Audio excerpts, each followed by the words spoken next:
John, Michel et Justine, leur point commun, être anglais et avoir souhaité s'installer dans le nord des Deux-Sèvres. John a acheté cette grande propriété avec ce château en ruine et surtout un lac pour créer un gîte très particulier.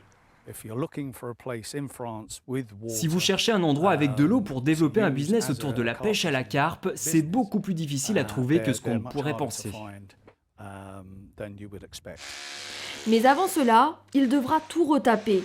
Tout comme Michel et son mari, le couple a acheté carrément ce château d'une valeur de 300 000 €, un prix défiant toute concurrence.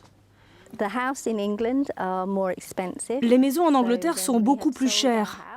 Alors quand nous avons vu cette bâtisse, nous avions assez d'argent pour la restaurer. Ça va tout de même prendre quelques années. Si eux veulent faire un gîte, Justine, à la retraite, elle préfère se reposer. Le paysage en France est très paisible et nous aimons vraiment votre mode de vie. 30% de la population de Pressigny est originaire d'outre-Manche, un atout selon le maire car ceux-ci investissent beaucoup dans la pierre.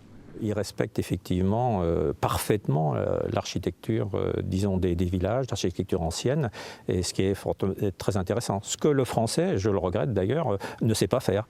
Depuis la baisse de la valeur de la livre sterling il y a 10 ans, tous ont fait des affaires en or. Aujourd'hui, la majorité coule des jours heureux ici, au contact des Deux-Sévriens, mais certains tentent de revendre au prix fort leur maison magnifiée pour rentrer au pays.